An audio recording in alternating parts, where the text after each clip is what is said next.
Hey, it's Tisha Dolton, suffrage singer here, and welcome to All Things Suffrage.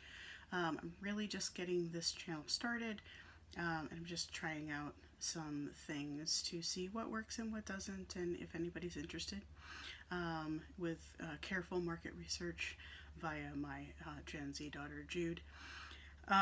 So my first two videos were straight up suffrage songs, Arise Brave Woman and Give the Ballot to the Mothers. But I thought today I would share with you some things from my collection. Most of these are, well, all of these are modern things.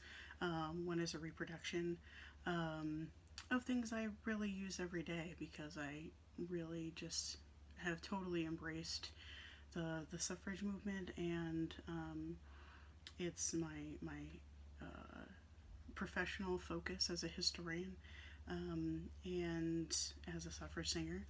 And I just hope that people are as interested. It's a centennial year, so I just thought I would see if there are any other folks out there who are interested in this kind of thing, other than the academics that I know, and a couple of authors and some local folks who are part of my suffrage committee celebrating suffrage in Greater Glens Falls, New York.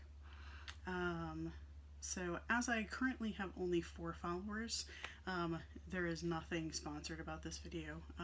So anything that I talk about is just because I like them and I enjoy having them in my collection. The first thing is not suffrage related, but it's tea related, and suffrage, the women in the suffrage movement used tea a lot. They held teas as fundraisers. Their meetings focused on tea. The 1848 Seneca Falls Convention was started over tea at Jane Hunt's house in Seneca Falls, New York. This is one of my tea cozies, and I actually made this. I designed it myself, and then my mother, I hand embroidered the red work, and then my mother put it together for me. And I use this all the time. I'm actually working on a project now, which I'll probably talk about more in depth later, but I'm working on a project where I'm creating 40 tea cozies featuring local New York suffragists. And that tea cozy goes over my wonderful reproduction Votes for Women teapot, which my mother got for me, I believe, from the Susan B. Anthony House and Museum in Rochester, New York, through their website. And the tea inside, if you're interested, is Harney and Sons specific blend, the Claremont blend, which they made for Claremont State Historic Site in the Hudson Valley.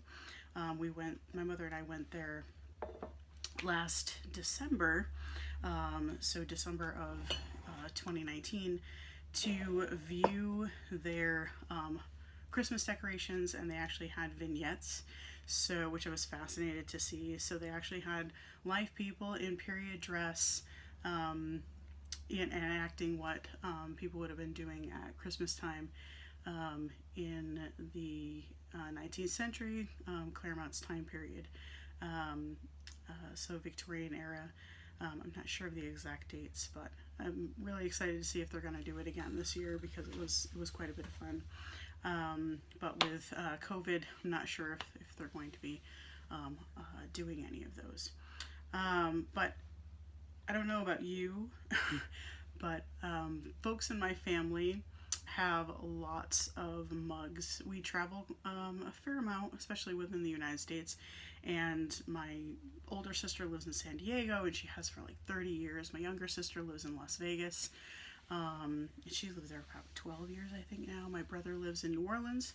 I still live very close to our hometown of Greenwich, New York, and I currently live in Glens Falls. So we're traveling around quite a bit. And obviously, as a historian, I like to visit historic sites and things. So a couple of my historic site ones is, this one is from the Susan B. Anthony childhood home, or birthplace, in Adams, Massachusetts. And this is actually a CGI they had made of what Susan might have looked like as a child. I think the earliest picture we have of her is there's one of her in a plaid dress, and that's from around the time she started teaching. This one is from the Elizabeth Cady Stanton Hometown Association in Johnsburg, New York, or Johnstown, New York, where Susan B. Anthony was born and raised, or Elizabeth Cady Stanton was born and raised, I'm sorry. We did a suffrage program there a couple years ago, where I sing a couple of songs throughout the history presentation, and then two colleagues of mine portray other local suffragists. So one of our women portrays local suffragist Eva King, and she belonged to the Political Equality Club of Glens Falls. And then the other lady does a speech by anti-suffragist Lucy Price, who's actually from Ohio and eventually winds up in New York, because that's where a lot of the organizations were based. So she gets them really going with the anti-suffrage stuff. She's good at getting people to heckle her back. This one is a Suffrage Centennial mug put out by it's a Syracuse organization, and they have a lot of suffrage stuff that's available. And again, I'll put the links to any of these things if you're interested in this description. But I really like this one. I actually got this in a t-shirt as well, and I got it at our Women's Rights Alliance New York State conference. So that organization is RANI's, and it's a collection of women's rights related history sites and organizations throughout New York State. And we host a conference every year. This year it's going to be virtually. I believe it's in October. We have actually a conference call roughly every month or every 2 months, and we actually have one on Wednesday, so I'm excited to see if all the new stuff that people are doing. And then this one is one of my favorites, and if you look there, and I got this at the New York State Museum when they had their 2017 Suffrage Centennial exhibit, because New York State granted women's suffrage in 1917, so they had a big exhibit there, which was fabulous. I have a lot of pictures, so if I can figure out a way to make them into an interesting video with maybe some of me singing in the background, I can share that at a later time, but I have to get my editing done a little bit better. So I have two things to unbox. The reason I chose mugs is because I did a presentation for the Oneonta DAR. September, this coming week is Constitution Week. So DAR groups tend to have speakers related to something related to the Constitution in September. So I did a presentation there of suffrage songs, and my mother was able to go as well. And they gave me a mug, and I'm interested to see what it is. And it's not suffrage related, but it's a cute little country type mug, Forever Friends. So that's cute. And then what I'm really excited to open is in October, I have another DAR suffrage presentation for the Schenectady chapter of the New York State organization. And since they're going to be doing a Zoom meeting instead of an actual meeting, they decided to send me the present that one of the members, Kim Maybe, she's their historian, made for me. So I'm really excited to see it. I got a sneak preview of a picture when they asked if they could mail it to me, and so I kind of know what it looks like, but I'm really excited to see it. So, they gave me, a suffrage flag. Now I have another suffrage flag. But I hung mine outside next to my daughter's pride flag. And so now I have another one. I was using it as a backdrop for a lot of my suffrage concerts that I had on YouTube this past summer during the lockdown.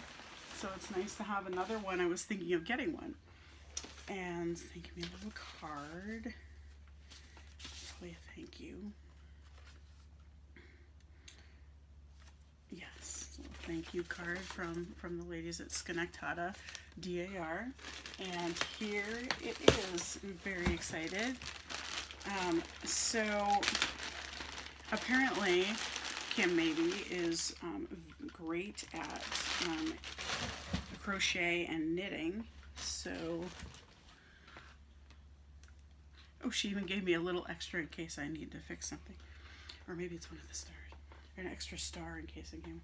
So this is actually a suffrage flag scarf that she made for me. I'm very excited. This is so amazing. So it is the colors of the suffrage flag, which Alice Paul and the National Woman Party created. And what Alice did and some of the other members is every time a state ratified the 19th Amendment, they sewed a star onto the flag.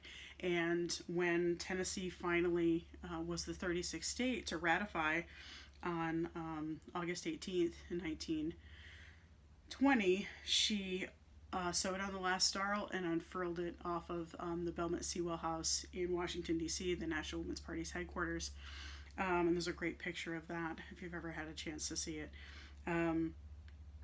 And so their colors were yellow, purple, and white.